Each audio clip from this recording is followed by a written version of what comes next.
Welcome back, everyone. We are streaming Homestuck Squared today. Welcome Phoenix, welcome Bridge, welcome Jade, welcome Aleph, welcome anyone viewing anonymously.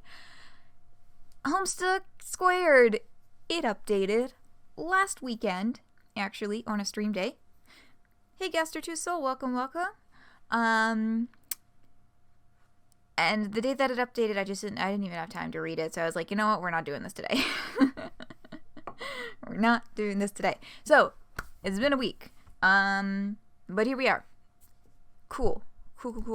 Let's see.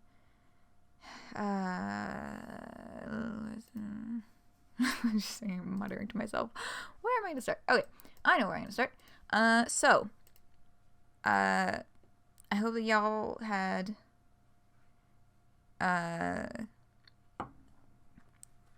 decent day. It's the day after American Thanksgiving, which means it's Black Friday. If you air out some thoughts, I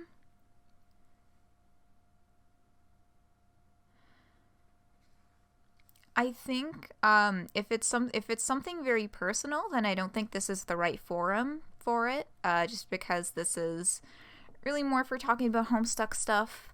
And this video is also going to be going up on YouTube, so if you don't want those thoughts on YouTube, then I think that's something to keep in mind as well. If it has to do with the stuff that we're talking about, then go right ahead. But if it's something personal, then I don't think this is quite the right place to do that.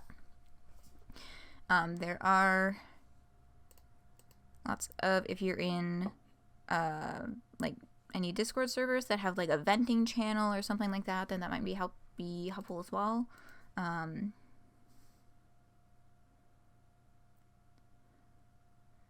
But if you want to blast the Homestuck info,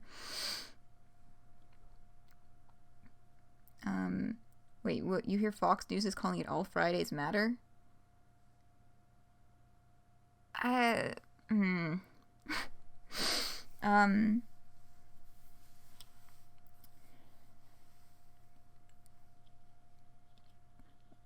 Yeah, I think for now, if it becomes relevant to the stream and the conversations we're having, then I think that would be good.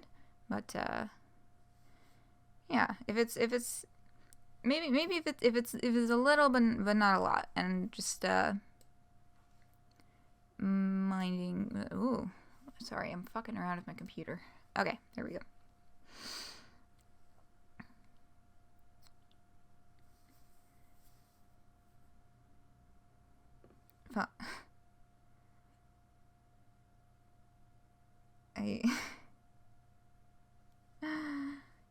Yeah, I don't know. I try my best not to think about the fact that Fox News does exist. You didn't participate except for watching a musical.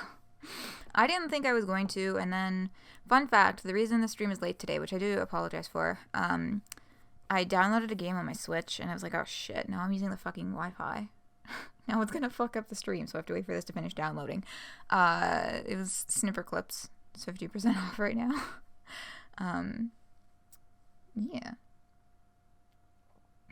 I was frustrated with some stuff. Well, what kind of stuff? Because we want to make sure that the subject matter isn't going to be something that will be triggering or upsetting, because generally we might get a little dark sometimes, but we try to keep it upbeat around these parts. As a sword gamer girl, you only celebrate Cyber Monday. Yeah, Snipper Clips is, my brother and I, we tried the demo. Oh, it was a sworn gamer girl. Okay. That makes a little more sense. I was like, sword gamer girl, you play Corrin, right? Sure, that's a thing. But yeah, my brother and I, we tried the demo for Snipper Clips, and we thought it was like okay.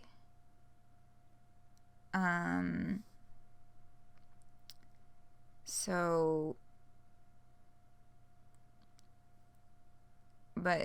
sorry, I lost my train of thought. Y'all, I'm fucking tired. I worked today. I worked Black Friday. It was not as bad as I thought it would be, but there was still definitely a lot more people than usual. Yeah, what the fuck was I talking about? Sniffer Clips. We tried the demo and thought that it was okay, but that it wasn't worth $30. So, 15 is okay. 15, I'll take 15. Sorry,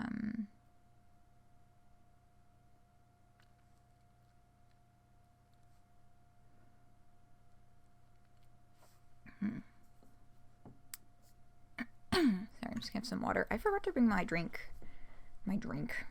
water bottle specifically to work today, so I'm still trying to rehydrate.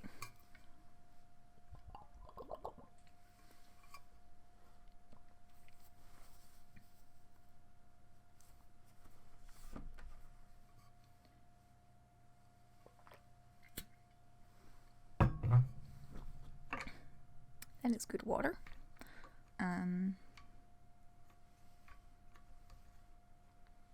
Okay, family, like Thanksgiving stuff. Alright, I'm gonna say that's for a game. Well, I'm gonna, if you wanna chat that out for a short little bit, I'm gonna keep, moving through community news then. Yeah, family stuff is probably something a lot of folks can relate to. And you made some art stuff. Ooh, now that part is definitely cool to share. County Fair Katana. Ooh, sweet. How many sheets of paper? Okay. Related to my shift today. And this may not seem like it's going to be related, but I promise it is. There is your art. Ooh. Oh, that is really neat. Yeah, it's abstract. Very cool. Very cool. Uh-huh. Yeah, I like that a lot. Mm-hmm. Yeah, that's some pretty sick shit. That one at the top really grabbed me like right away. It was very like visually striking, like the high contrast and the use of line. You had to work. Yeah, I had to work on Black Friday. It was really not as bad as I thought it was going to be. Like, we were definitely a lot busier than usual. But it was, yeah, we just had, oh god, I feel, because it's like, oh no, I should be doing something to help because they're probably stressed because, you know, there's a really long line at Cash, but it's a box plaza store, so, you know, it wasn't like fucking like old Navy where they have like those like really big storefronts with like 6 cash registers that they can go have going. We only have 2 registers, so like the 2 people who were doing that just had to like do their thing. Yeah, it got busier than usual for sure, but like was not too bad.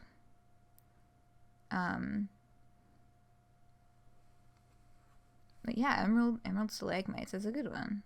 It's a very appropriate name for that. I think that, yeah, that was really cool. God, Sonya mode. Okay. I don't know who Sonya is because I haven't actually played this game. Here's why this is relevant. I'm bouncing all over the fucking place. Okay.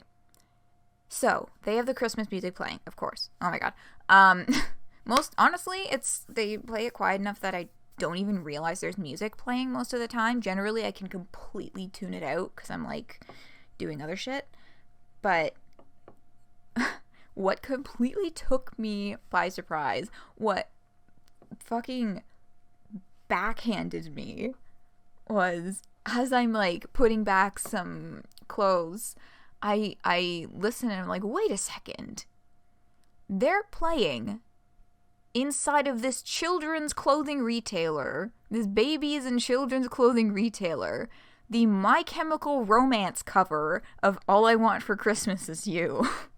And I was just like, Oh my god. Are you fucking like that's the last place I would have expected to hear My Chemical Romance was in my workplace, which sells clothing for babies and children. I mean, like, it's a cover of a Christmas song, so, you know, it's not like they played Welcome to the Black Parade, but damn. It just really caught me by surprise. It's called Drowning. You're really making moves at work, huh? Yeah, that's just like... And that's... The thing is, I think that the playlist is like a corporate dictate thing because it's like a massive chain. I think they like give all the stores a playlist that they can use. MCR stands for My Communist Revolution. Oh my. Y'all, their first performance since they broke up is in 21 days. It's fucking happening. Damn. I'm so fucking mad. It's so far away. Whatever. Anyway, I gotta keep this moving because we started late and we gotta get through Homestuck Squared. I had set aside both streams, but I'm like kind of hoping that we can get through the whole update today just because it wasn't as long as the first one. Anyway. Pesterquest! Last week they announced they'd be taking this week off for Thanksgiving, so they wouldn't be putting out a new volume, but we still got announcements! There is my boy, who I'm very excited about, and then, I'm doing my links, because I'm putting this one on the tube, and then Aradia. Oh my god, I love her so much. I'm fucking, my heart just, Team Charge! Yeah, boy! I'm so excited for Team Charge, oh my god. Because, like, okay, Trace is writing Tavros. So, that's pretty fucking sick. I know that, I'm still a little nervous, because y'all, we all know, we talked about it many times on this very stream, that Tavros gets super duper shit on by, like, the narrative and the author, and just, like, you know, it's not a good time.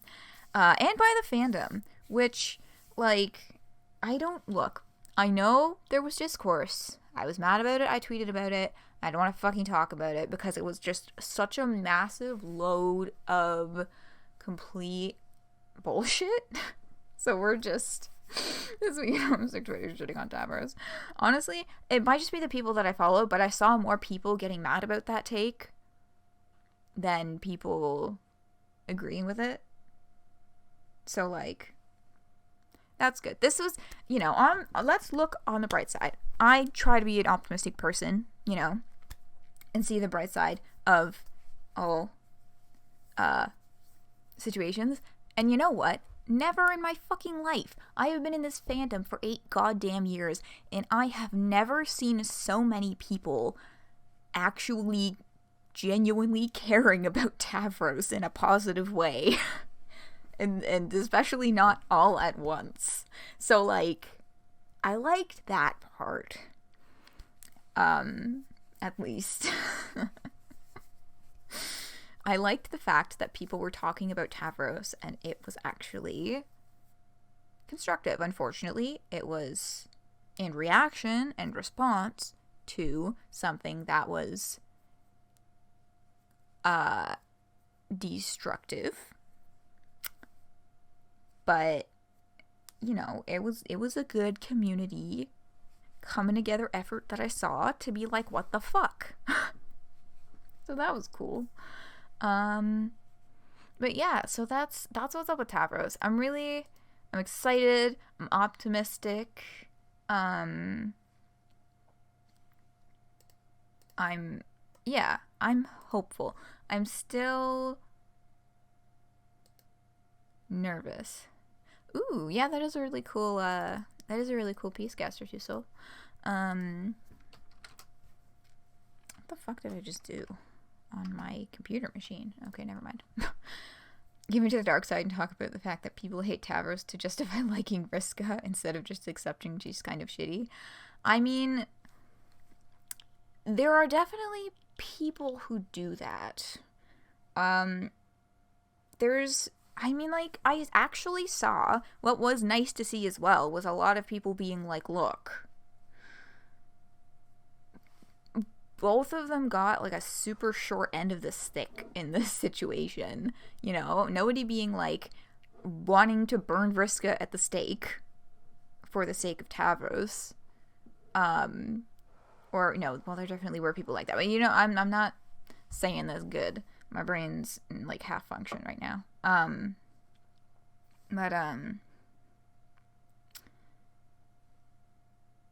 I saw a lot more posts from people that were like, you can, like, or like, fun fact, did you know you can acknowledge that both of these people had really garbage life situations and not hate either one on the other's behalf?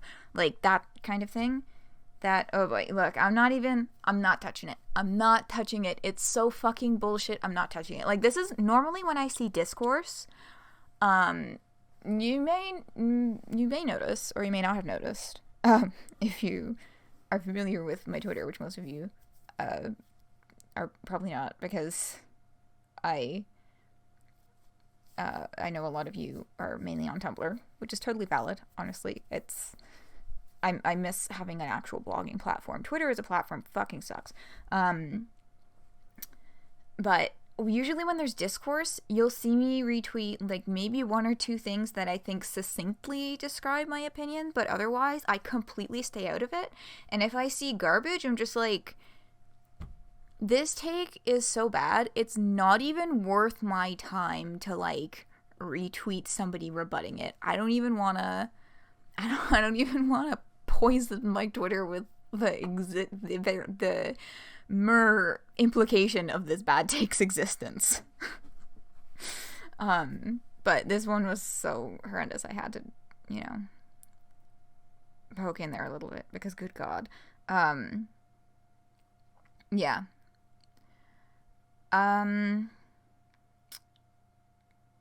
But yeah, so I'm hopeful. There's still a lot of parts of me that are nervous. There's gonna be some like casual ableism or some shit.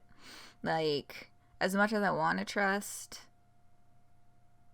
the team, the writer and the team behind them, Homestuck has a real bad history for this shit, especially in relation to Tavros. So I'll trust it when I see it, and that's how I'm gonna say that.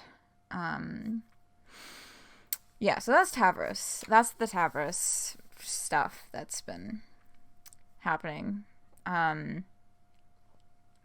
Yeah. And Aradia, who is... I love her so much. I really, really do. And I'm so fucking glad that, like, Aradia is the only reason I give a shit about my zodiac, because I'm Aries, and I'm like, Aradia? My girl. Yeah, she's fucking alive. So we going back. We are headed back in time to before the revenge cycle. So yeah, she's alive. Look at that big smile of hers. I love her. Also, it looks like we're going to be doing some sort of, potentially some sort of excavational dig with her, because we're not in her hive. We are clearly in a place with a lot of bones. So, yeah, she's so happy. Best girl! Yeah, I love her. And I'm so excited. And we already talked about James Roach being the one who I keep seeing the sprite and getting excited about the route, and then it's like, oh wait, oh fuck, I wrote it. Which indeed he did. We knew that he was writing Aradia. Blah. I think it was mentioned back when he announced that he was writing Dave.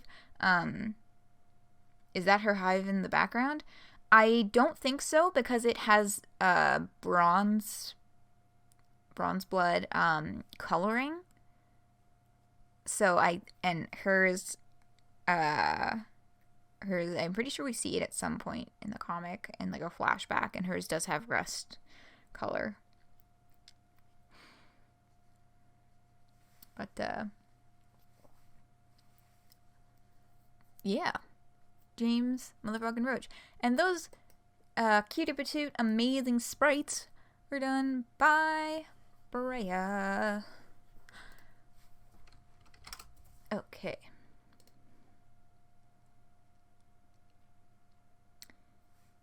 You assumed it'd be like a meeting Gamzee at the beach scenario. That's true. It could just be the initial kind of introductory background as well. Boop. Okay, so we're getting a little bit closer to Homestuck Squared.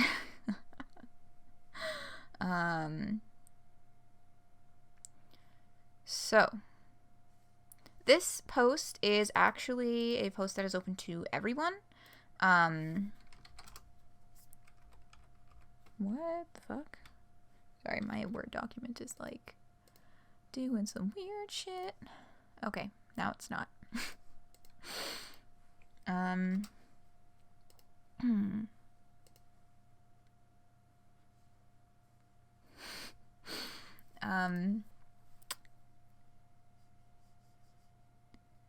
Fuck, I lost my train of thought. I think I just have to read this. I think I just wanted to read this, and then we can like talk about it, because there's been nobody can do anything without somebody arguing about it. So, you know, except announce Aradia's Pesterquest, because nobody argued about that. Everybody was just like, fuck yeah. But yeah, so this was an announcement a few days ago. And then the bonus update we'll talk about in a hot minute. Okay. Freelance rates for HiveSwap, Pesterquest, and future What Pumpkin projects increased for all workers after success of Homestuck Patreon. The level of support for the Homestuck Patreon has been overwhelming, and What Pumpkin couldn't be more thankful this Thanksgiving. Fans want to support the independent artists behind their favorite works, and What Pumpkin has gotten to business making it happen. In early November, What Pumpkin founder Andrew Hussey and a freelance creative and technical team behind What Pumpkin's projects agreed on a significant increase in rates for the art, writing, music, and code that makes the expanding Homestuck and HiveSwap universe possible. Too often, the comics and games we enjoy, even big-budget corporate media, are made in unhealthy and unsustainable crunch environments. The direct support and generosity of Homestuck fans helps to ensure better conditions for everyone. The point of the Patreon wasn't only to fund Homestuck Squared. There are dozens of people working on Homestuck games and projects. Almost all of them came from the fandom originally, so they're spread across everything we're doing, like HiveSwap, Friends, and Pesterquest, and now Homestuck Squared, contributing art, writing, music, and programming. The Patreon is a good way for fans who love what they're doing to contribute to their overall compensation outside of the game sales alone. Before Patreon existed, there really wasn't a coherent means of showing much support for the people working on all this. Unless you wanted to buy multiple copies of the games, which I certainly don't discourage, but I thought we could come up with something better, which also attached to a cool project. The better the Patreon does, not only does everyone at the studio benefit, but the more you'll see of Homestuck Squared starting to pick up the pace, said What Pumpkin founder Andrew Hussey. It was important to the Homestuck Squared team that fans' enthusiasm and support was shared with everyone working at What Pumpkin, and Homestuck's community has again proved itself the greatest fandom around, said Homestuck Squared co-director Aishi Farah. Workers that benefit from these contributions are active on the following project: HiveSwap Act 2, Pesterquest, and Homestuck Squared. 2019 has been an incredible journey with numerous releases for our fans. With this support, we expect even more announcements for What Pumpkin in 2020 and beyond. So, that's the Patreon stuff. Yeah, so it's interesting. They said originally they kind of, or at least they gave the strong impression originally that this was just going to be for Homestuck Square, but now they're saying it's got the other stuff in it, which apparently some people are mad about. But if you're supporting I have not seen a single person who is like angry at Hive Swap and doesn't want to support it. Like, Hive Swap is like not a fan of controversial topic, for the most part. So I'm a little confused as to why people would be mad about this. I am personally much happier that I'm also contributing to these other two projects. But yeah, that's a public post. So, you know, that's pretty fucking cool that they're getting to pay people more. That's the goal. Did I put that in my little doohickey? I did. Look at that. I'm on top of things. Okay. I'm going to have some water, and then we're going to take a look. We're finally at fucking Homestuck Square, so we're going to talk about shit.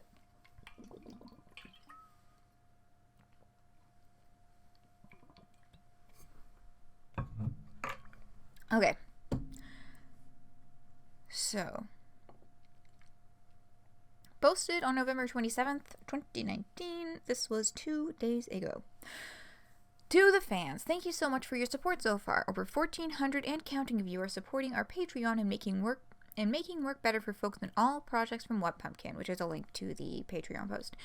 Today marks our first bonus update available to all our $5 supporters and above.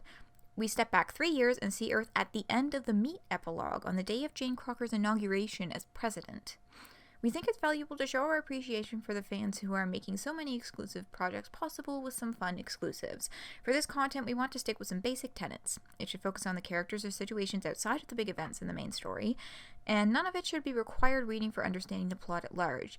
However, it should still provide insight into the characters featured in the world they live in, much like the Paradox Space comics during Homestuck's original run. As for how to talk about this content and share in this mass cultural effervescence of Homestuck with each other, everyone on the team loves and supports fan art, fanfiction, cosplay, and analysis of our stories. It's sort of like how you can make fan content for a film, TV show, or book without uploading the whole thing online.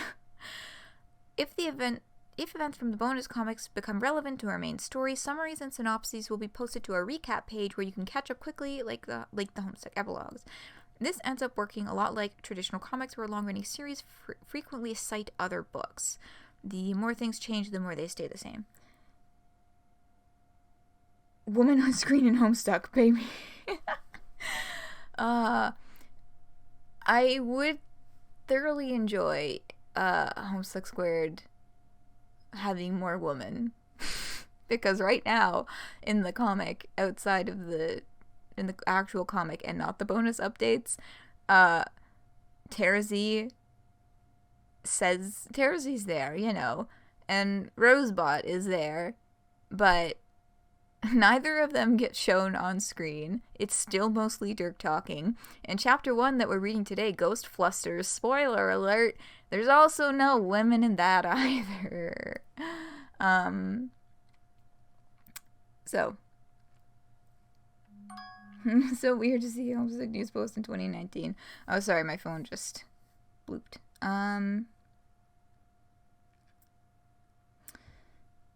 But yeah,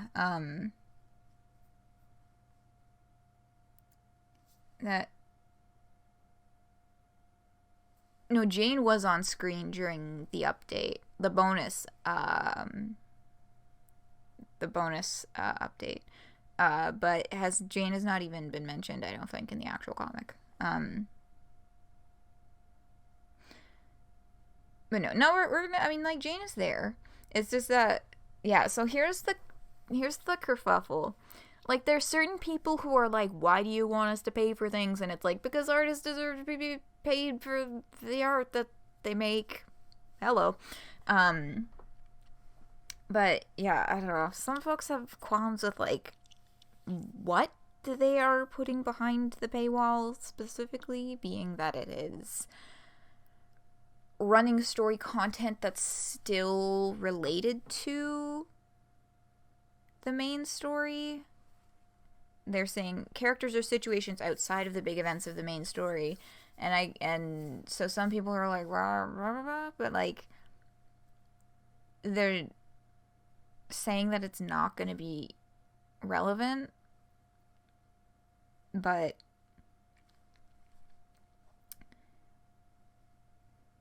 oh, whoops, y'all, I totally forgot what actually happens in chapter 1. Jane is also on screen in chapter 1. Part of me, I read it once and then I didn't read it again before streaming this. So, like, this is going to be a learning experience for all of us. But yes, no, Jane is on screen. In chapter 1. So, yeah, I mean, if it's not a specifically relevant thing, if it's like a unrelated one-off, then like, why you mad? But I guess the thing that I personally am kind of like, I don't know about that one, Chief, is, where is it?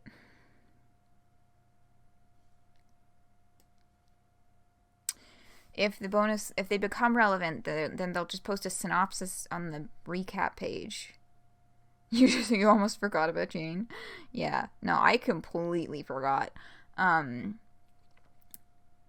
feel like if it becomes something that's relevant to the main story and a part of the main story, then everyone should be able to read it.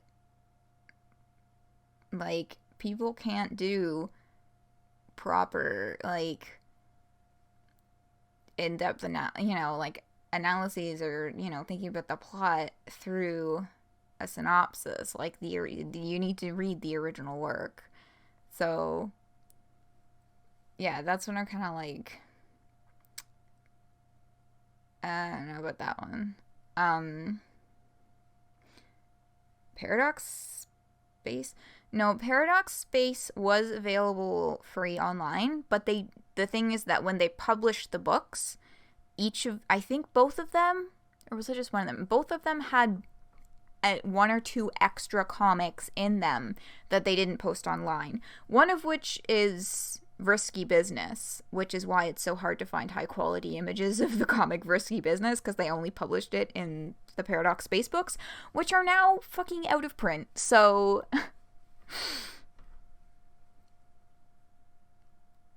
Order 69, the 500-person Homestuck commune. Yeah, this was,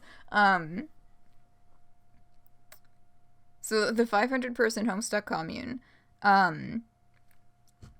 is,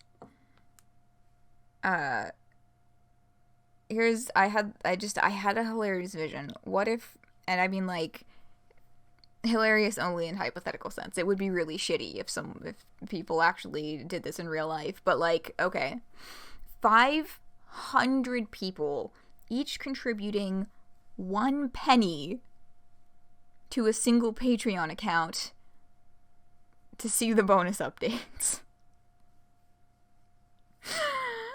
Just, like, the vision of it, I find hilarious. Even though if someone were to actually do it, it would be a super garbage thing to do.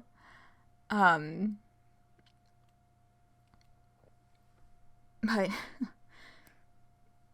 yeah, no, that was just a grand vision that I had. But yeah, because I mean, like, here's the thing: if their recaps are gonna be written the same way as they wrote the Epilogues recaps, like, the Epilogues recaps, like, they do a good job, but they're fucking nothing even close to the experience of actually reading the Epilogues. You feel me?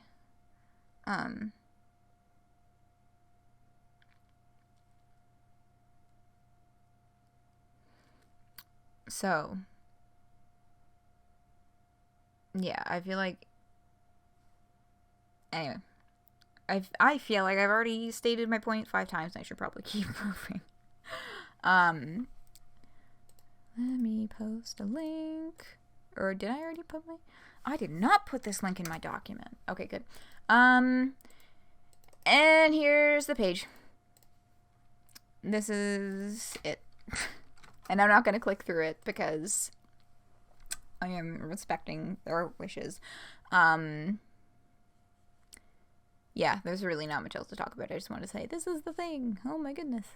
Boop. Okay. So it's 11:45 and we're finally getting to the fucking chapter. It was, according to... Where did I read this? It was an official source, but I don't remember which one. 24 pages. So, let's actually read this fucker, because we've just spent roughly half an hour talking about nothing. Okay. Chapter 1, Ghostflusters.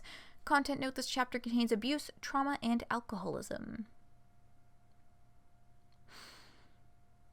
The void resounds. Space seizes and warps as the bounds of relevance erode away to nothing but the wistful nostalgia of times past. There is a hole in the middle of the universe, and it is hungry. But the denizens of this particular iteration of Earthsea don't know it. All of this is just business as fucking usual for a planet plagued by war, continuous and inclement ghost weather, and general malaise of being absolutely severed from canon. They spend their... the general malaise. They spend their days absorbed in the petty and pointless pursuits of having jobs and raising families and falling in love. In the midst of all this, a middle-aged man kneels in a garden. It isn't his garden, and he already has a name, but we will begin our story with him regardless. As in stream tradition, I know. Goddamn. I gotta,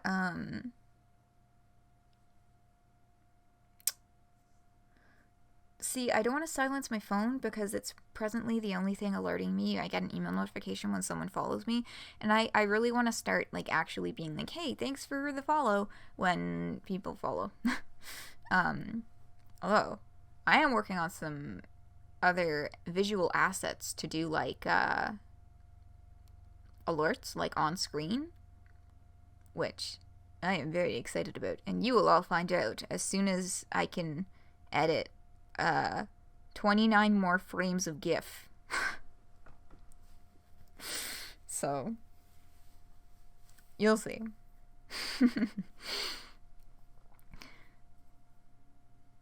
Plants, Jake has decided, are really the best sort of chums. They are quiet, friendly, and easy to please. All they need is a little water and fresh earth, and they are perfectly happy to lie there all day in the sun. And they don't make increasingly inhumane arms deals and appear on talk shows expounding the dangers of interspecies marriage. They have never, as far as Jake knows, fucked a clown. So...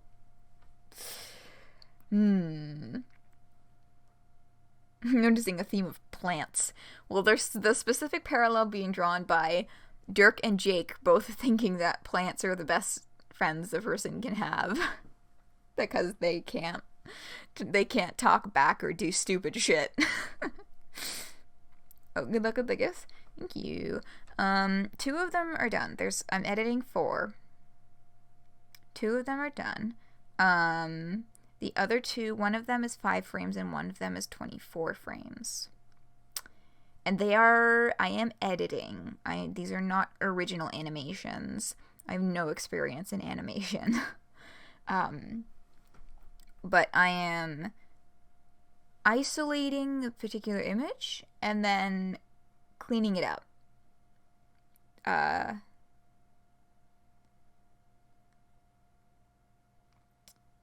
Because of, like, the fuzzy edges. I mean, I turned off anti-alias, so I don't have that much cleanup to do. It's just particular parts. I'll explain it a little more in depth once I actually get them out there.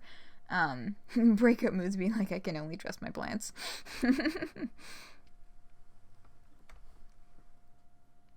Dirk Jake is the opposite of Resi. I wish I had the link to this fucking tweet. It was like... No, I don't think it's worth trying to find it. It was like, I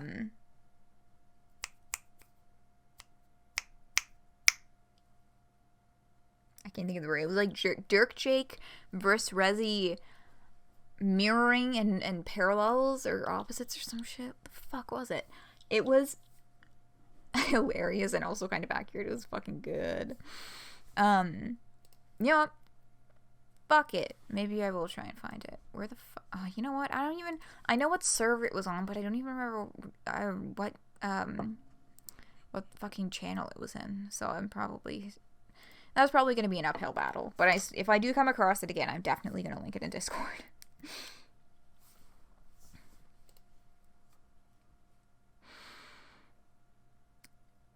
John has been an incredible pal, opening up his home to Jake and his son on such short notice, and even offering him a pair of pants, as well as a shirt that he has so far neglected to put on. John's house doesn't have air conditioning.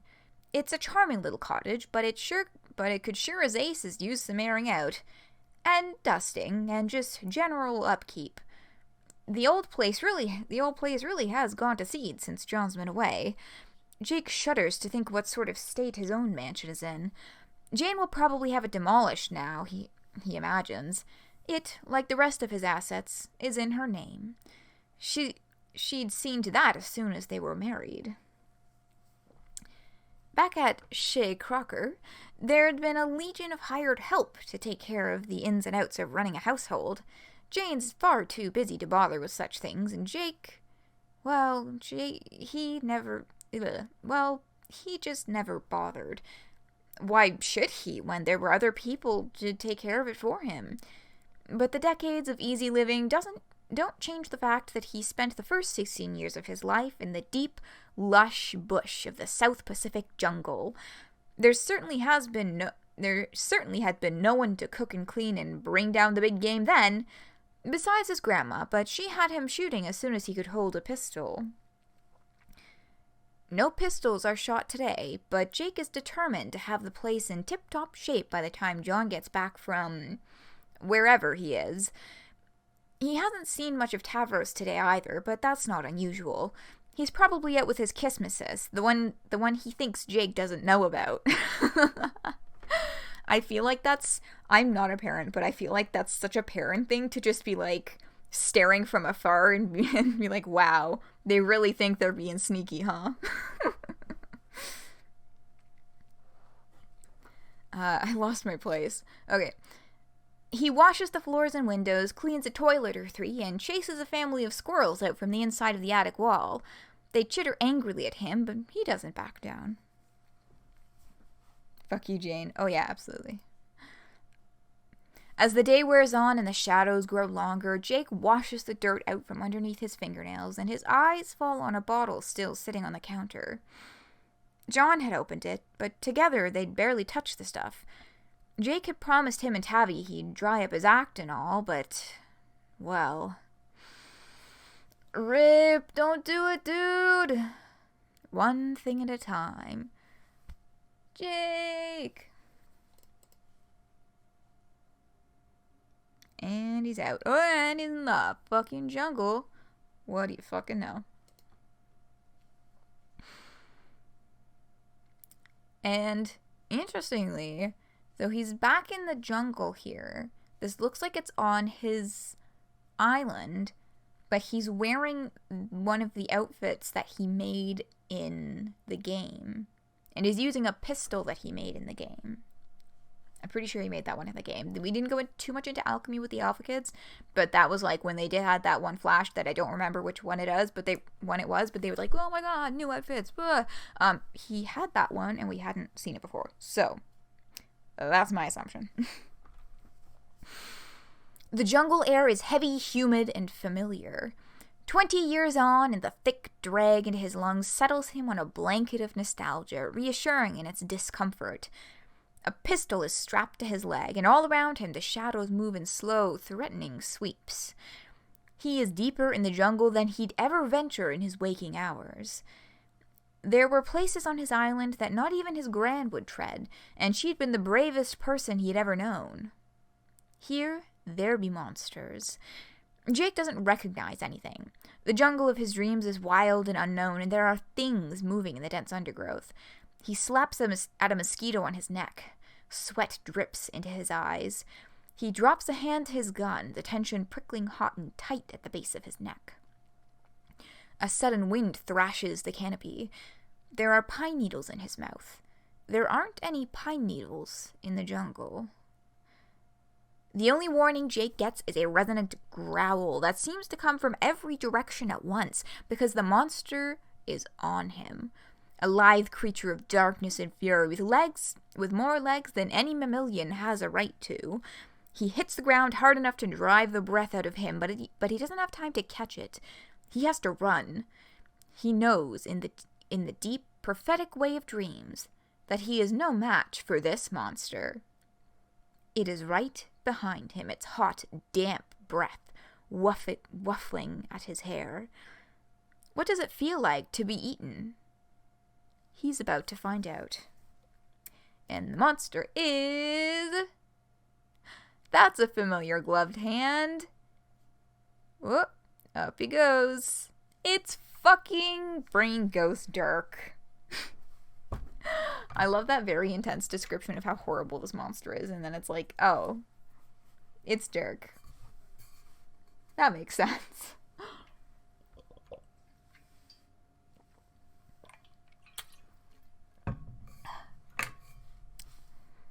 Yeah, BG Dirk.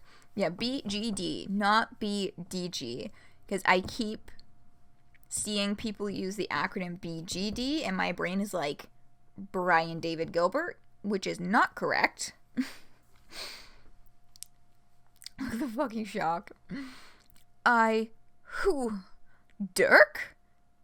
You're welcome. Oh, that's true. There could have actually been a monster, but then Dirk saved him from the monster. It could be not describing Dirk specifically, but I think it's funnier if it's describing Dirk. You forgot this was candy. Yeah. Brian David Gilbert unravels Jake English's trauma. Oh, God. Like, I want Brian David Gilbert to read Homestuck and do a Homestuck Unraveled, but I also feel like that's gonna be unleashing a terrible beast. You know what I mean? Like, I feel like with, like, the shit that he does, he'd just fucking, like... He'd go buck fucking wild with this stuff. There's so many opportunities to do Brian David Gilbert style videos with Homestuck. Because it's just got the weirdest fucking shit in it. Although I guess part of the charm of Brian David Gilbert and Unraveled videos is that he's taking the ordinary parts of these games and twisting them into, like, something that, like, it fits, but it's fucking weird that it fits. Like, who's the best workplace boss in shit, what game was it, Dark Souls? Or, you know, trying to fit every single Zelda game, what's it called? Into the same, like, extended universe.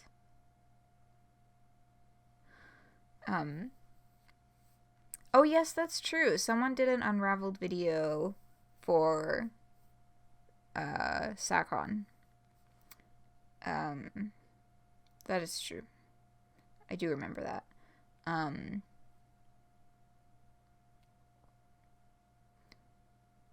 Yes. I need water. Sorry, y'all, did you know that when you work in retail, you have to talk to people? I've been talking all fucking day. I usually don't talk this much during the day.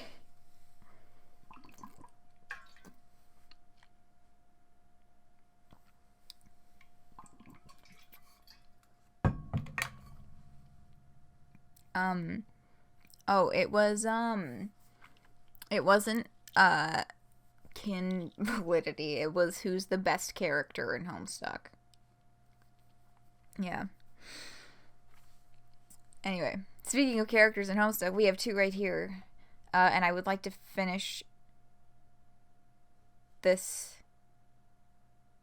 jungle segment before taking break because it's almost midnight. Actually, you know, why don't we just, okay, let's do break now, actually. And then we'll do this whole conversational segment in one piece, because it's a long conversation. So, let's take 5. Put on some tunes, and we'll be back. Hi. Hello there. Break is finished. Okay, alright.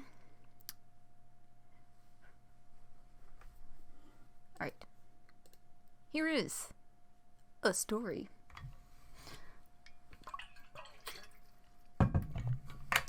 About these two fuckers. Okay.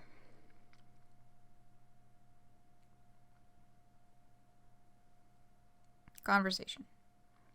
Y'all, brain machine broke. It's not working today, but it's all good. It's all good. Okay. Who? Dirk? You're welcome. But you're dead. Nah. Yes, you are. I know that much. I saw your body. I carried your coffin chock full of all those stupid fucking swords. People forget that Jake swears. And I appreciate that they wrote him swearing, because people forget that he does that sometimes. It's sleepy hours. It truly is.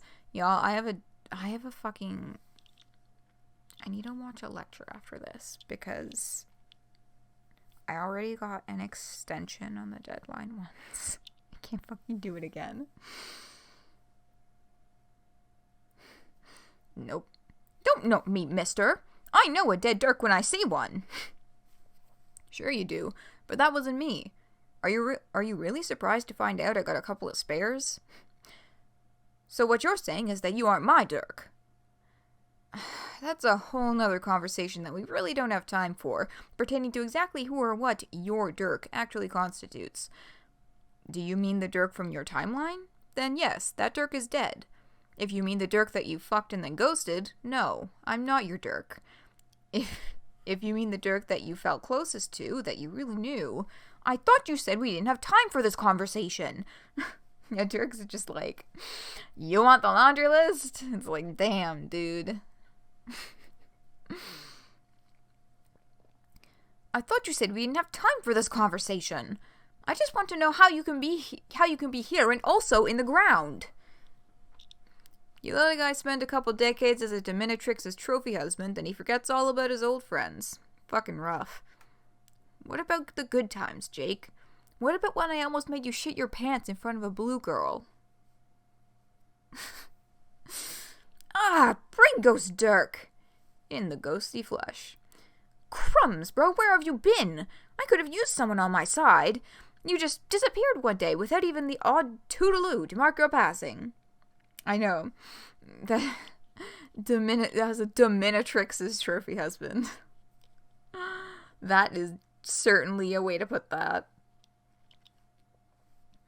That isn't strictly true. I did disappear, but it was in a catastrophic blaze of hope-drenched pathos. I even drew out a couple of one-liners. But you wouldn't remember that. Because it was a different Dirk? No, a different Jake. Until recently, there's been a shortage of ambient narrative relevance for Dirk, since one particular motherfucker has been sucking it all up like a thirsty little twink at his first interspecies rave. Boy. Sorry, there's something on my glasses, and it won't get off, but I need to see the comic in order to read it. Okay. There we go. The wild lady from Harry Potter? Which one is that? There are a lot of those in Harry Potter. Thank you, Dirk, for the visual imagery. I know, right? Much appreciated. Jeez. Twink? Cripes, this is confusing. It appears that no matter what timeline we're inhabiting, I can count on you to be absolutely impenetrable. Don't worry about it right now. It's not important.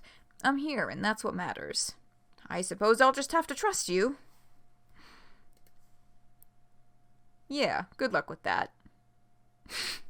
Shove. Fucking shit.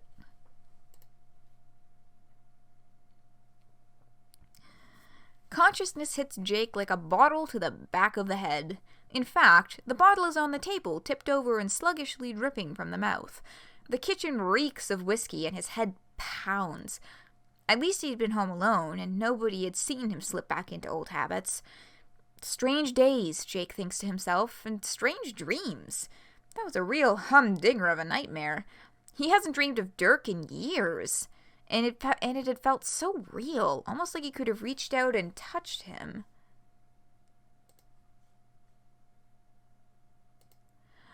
Boy, that's gay. You stand Jake's chest hair. Yes, much appreciation for the chest hair that they gave Jake.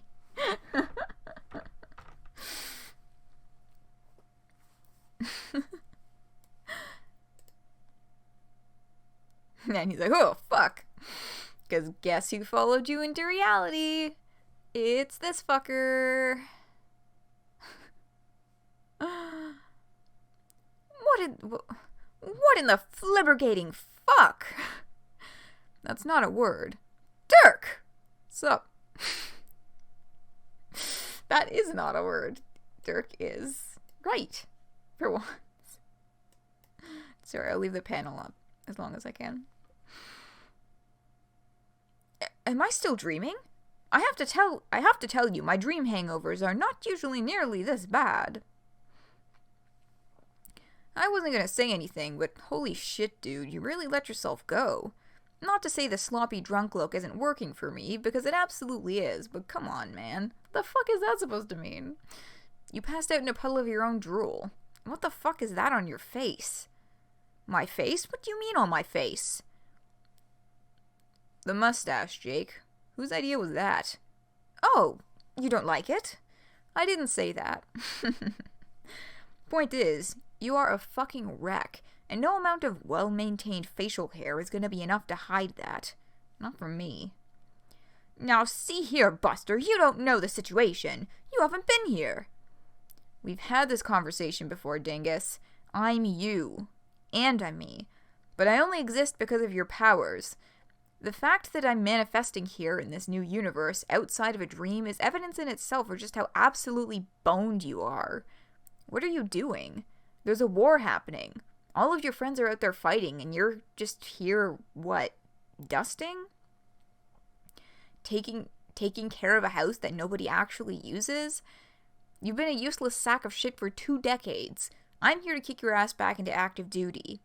You've spent years feeling sorry for yourself, totally convinced you made the wrong choice and that it's all over. And it's easier that way, isn't it? If you're a lost cause, you don't have to try to be better. But you do want to be better. Remember all those dreams about adventure, life, love?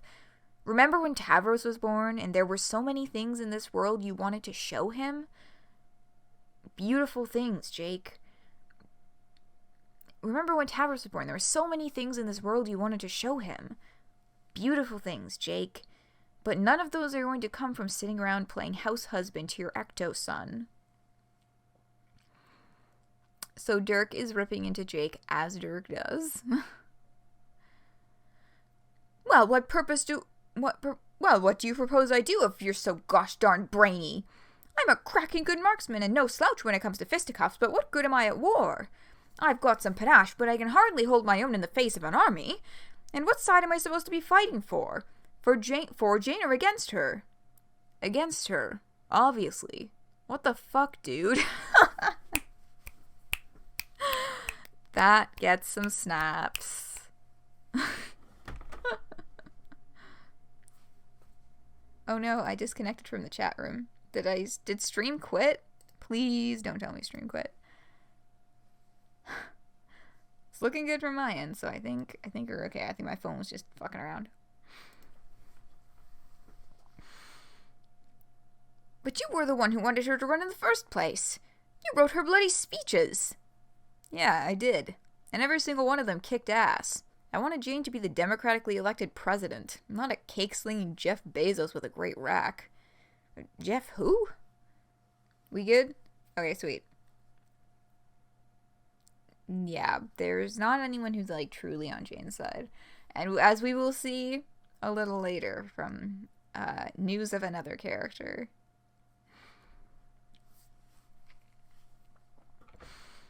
Don't worry about it. The point is, you have a chance to make a difference. You're in the perfect position to infiltrate her operation. Like, a spy? Don't try and tell me it doesn't appeal to you.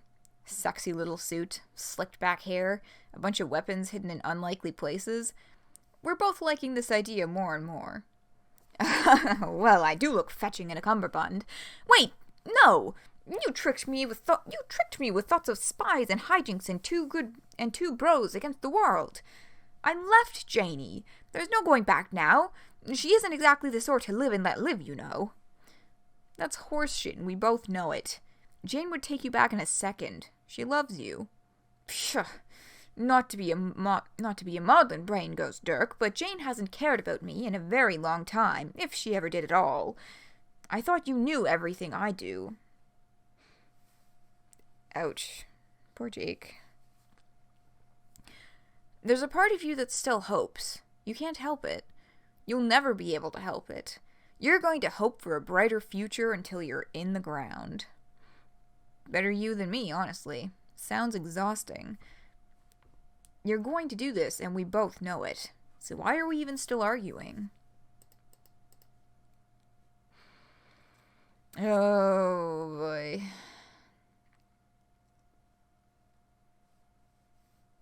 This is Jake English. Love yourself. I don't know about this one. Like, I can see the advantages of having a spy on the inside and all that, but Jake's like been through it, dude.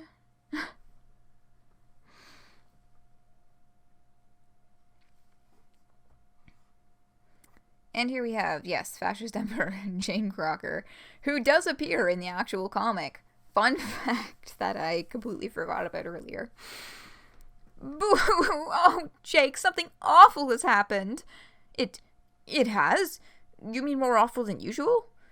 The opposition has taken Tavros, Jake. They've finally shown their true colors. I knew it was only a matter of time before they attacked our family directly. Oh, well, the scamps. It's then that Jake realizes that Jane isn't mad because she'd never realized he was gone. It makes sense. There's been plenty of times when the two of them didn't cross paths for days at a time. The perils of living in a mansion, he supposes. She seems to have forgotten that she'd been cross with him the last time they met, because now that Gamzee is gone, there's no one left to talk to. She recovers from her crying jag with grace, straightening up and wiping at her eyes. Miraculously, her mascara remains unstreaked. Even in moments of vulnerability, she is bulletproof. So, I did see someone point out that this is making a minor change from the epilogues, in the epilogues, more time passes than this before the end of Candy, and they'd say, you know, they live together quietly, they hear nothing from Jane except some divorce papers in the mail. So this is a minor anachronism with epilogues. There's no other word to use than canon, but it's become such a loaded word. But, you know, I don't fuck it. You know, y'all know what I mean, right? Yeah, and then they finally taken Tavros. Y'all, Tavros ditched y'all the moment he got the chance, because you're not good parents, and also to be with his actual friends and his Christmases.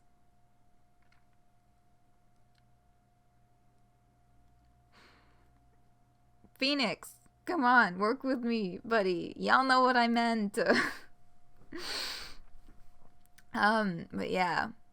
Tavros, the opposition has not taken Tavros. Tavros has defected to the opposition. Make no mistake of that. Oh my god. These fucking panels. Okay. Jake stands there and listens as she lays out her plans. Plans of vengeance and violence. And he makes himself smile and he makes himself nod. Honestly, it's not unlike any other night he's spent with Jane lately. Right down to the pit of misery gnawing somewhere between his belly button. All of it is made worse by the occasional rag glint in her eye, or the moment of self-deprecation in the slant of her mouth. It reminds him of the Jane he used to know. Or the Jane he thought he used to know. Then there's the ghostly presence of his former beau and best bro. That's different. At first, Dirk stands at Jake's elbow, a one-ghost support staff, before he appears to lose interest in Jane's rant and wanders off across the office, reading the spines of books and spending way too long staring at a startlingly phallic piece of installation art, the provenance of which Jake doesn't know, but could hazard a guess it were a codpiece. Then he settles on Jane's desk, propping his ghost butt there and well, here's a picture of what he does.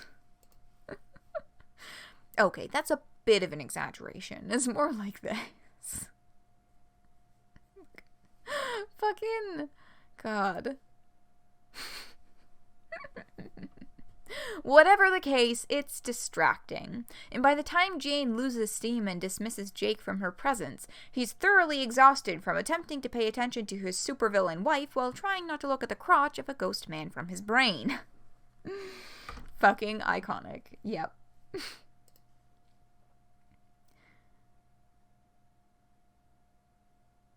Dirk, I don't think I can do this. What do you mean? You just did it. You kicked ass back there. I didn't do anything. I just stood there and felt bad about myself. All according... Fuck. God damn it. All according to Keikaku. It worked. Congratulations. Fuck.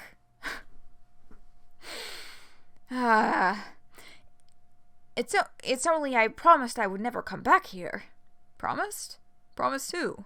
Myself. I decided that enough was right and jolly well enough. You say you know your onions when it comes to me and my troubles, but you just keep asking stupid questions. John and I had quite the gabfest the other night, and I felt hopeful for the first time in years. Like I really could turn over a new leaf, and it all felt like berries from here on out. I really didn't think I'd fall off the wagon so quickly. I don't think being here is good for my emotions, to be honest. That should be capitalized. What an oldie. I know. Oh my god. Yeah, probably not. But that's okay. They don't matter. Oh boy. Oh, I suppose you're right, what with masculinity and all that.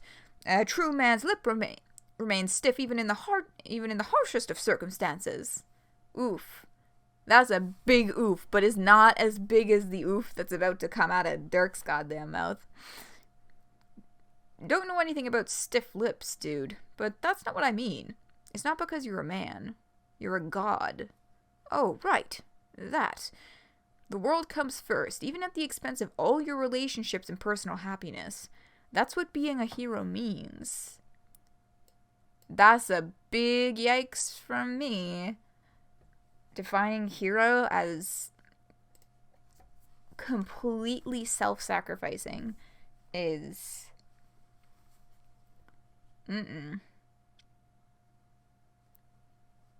Do not agree at all. But of course, his saying this is also offering more illumination for Meet Dirk on the spaceship and his motivations. It's offering more illumination on top of the kind of information we already have about his perspective. I guess I never really thought about it like that. Yeah. And okay, now I get it. Because, okay, so I'd seen people worrying about the fact that he has orange shades, much like Meet Dirk.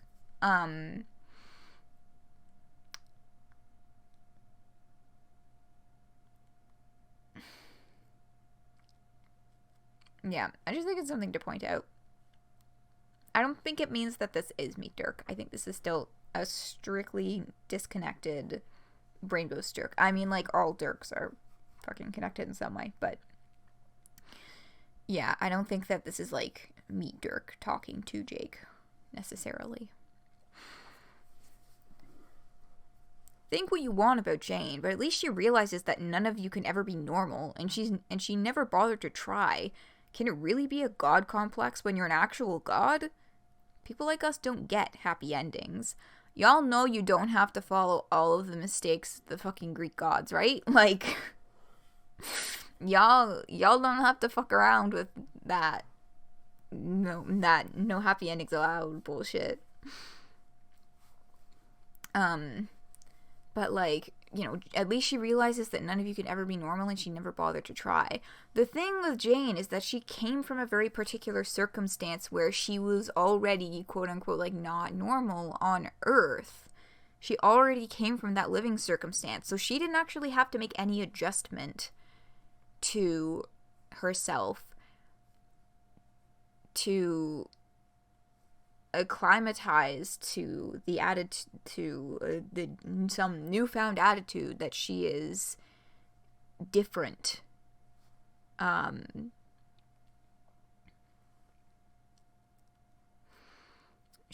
was already something that was built into her whole childhood and upbringing, being trained to be the heiress of the corporation. So she's not really any kind of example of acknowledging godhood or whatever, because, you know, she already was raised on the ideology that she's, like, different and special and other. That's bleak, Dirk. I don't think I could possibly believe that. I know you're born from all the little bits and bobs inside my mind, but whoo boy, I don't think I've ever thought something like that, even on my darkest days. Yeah, that's probably more a Dirk thought than a Jake one. I told you, it's hard to tell sometimes. Is that really how Dirk felt the whole gosh darn time? It doesn't matter.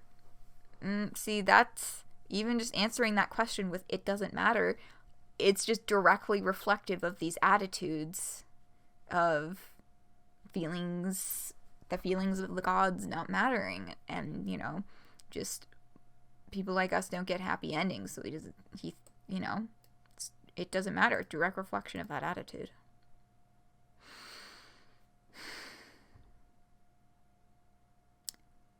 And that's that.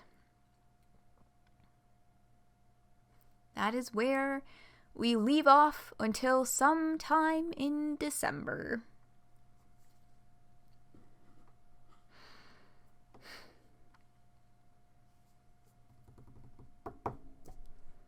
So, thoughts, feelings, opinions. What do y'all feel? How do y'all feel about this scheme of Jake putting himself back into that abusive situation for the purpose of acting as a spy for the rebellion? Just oof, very sad. Yeah. But it could work. See, that's the thing that really fucking sucks, is that it could work. But hopefully it fails only so Jake can get out. Yeah,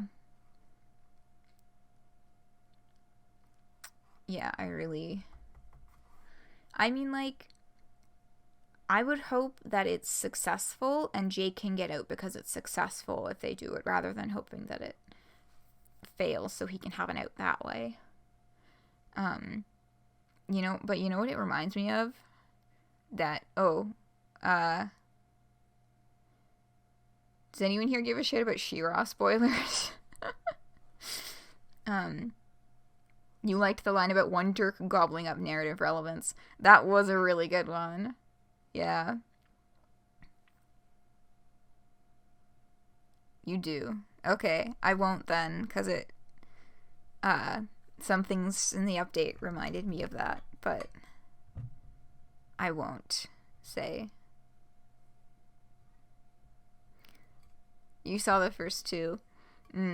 Y'all, season 2 is like barely a season. Season 2 and season 3 are basically one season. And they're super worth collectively finishing. Because they're both half the length of a regular season. And they have a pretty closely correlating continuing plot. So it's like they're basically the same season. I don't know why they had to split it up, but I guess there was some behind the scenes stuff. You only saw a few episodes and you never got back to it. Yeah. I found it, I was kind of squinting at it throughout the first season, and then season 2, I was like, okay. And then season 3, and like the last 3 or 4 episodes, I was like, fuck me up. Damn. And then season 4 was like, fuck me up even more. Damn. It got like exponentially better. And now I'm mad because I have to wait with everyone else for whenever the fuck season 5 is coming. Anyway, I know that I am the reason that got sidetracked. But I digress. Here we are. And here we shall patiently wait for the next update. Right, I just realized that the bonus update, I talked about it and then I didn't talk about what actually happened in it. I think generally talking about, oh, these were the vague events is, like, okay with their policies, and, like, it's all over the place anyway. I mean, they mentioned that it takes place at, sorry, I should really ought to stop playing with this coaster because it keeps making noise. At Jane's inauguration in the Meat timeline. And so basically, Jake and the audience is drunk. And then he sees Brain Ghost Dirk, but the Brain Ghost Dirk that he sees looks like Bro, and it's fucked up. Like the polo shirt with the popped collar. Don't like that. And then it leaves off with Jane being smacked in the face by a bunch of purpley sparkles and a newsprint talking about how she disappeared and was catnapped. So the purpley sparkles in the title Catnapped has people thinking that it's highly likely this is the return of Jaspros.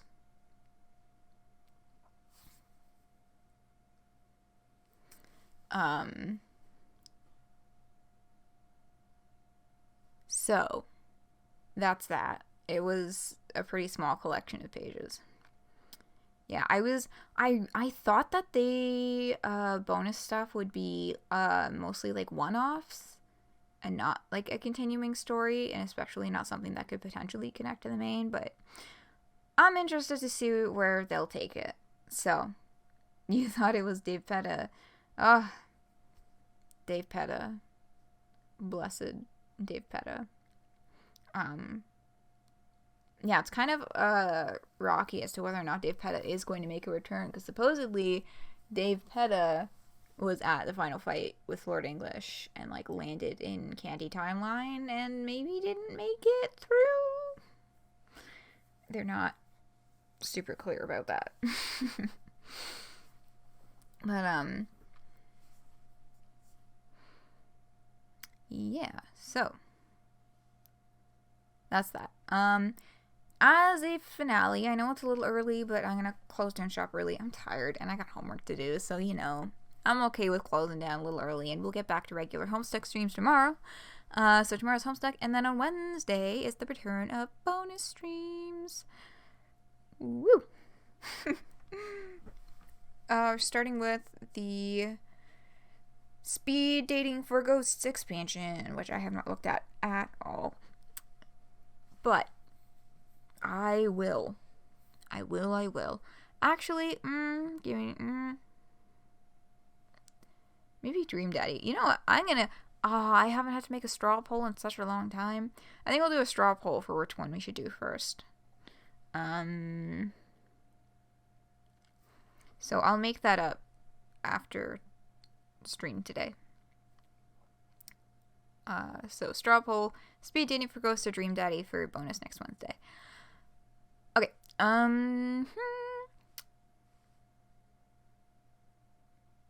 What's going on? Okay, I'm gonna make a straw poll for what we should do for the first returning bonus stream next Wednesday, which will be either speed dating for Ghost expansion or the final Dream Daddy extras. Yeah. Okay. Cool. So I wanted to remind you all that this lyric stuck exists because I saw someone talking about it on Twitter. God, I wish I could. Why did I not bookmark it? But it was just like, somebody was just like, y'all gotta stop trying to fucking understand Homestuck, because clearly the only person who does or ever will is the person who made the masterpiece Theater 3 lyric stuck.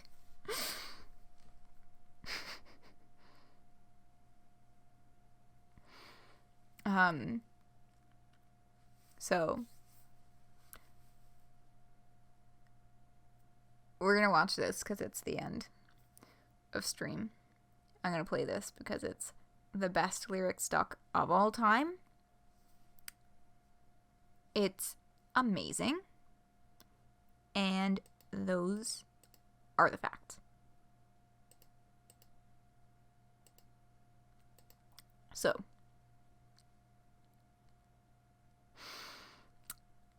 thanks for hanging out. Hope I'll be seeing you all right back here tomorrow to continue reading Homestuck proper. And, good night. Oh, have wonderful rest of your day, whatever you may be getting up to. That's my thing that I just said it one time and I was like, I like that. That wasn't like an intentionally mechanized thing to say. But I say it every time. I do genuinely mean it every time. I hope that you all have a lovely day. And good night.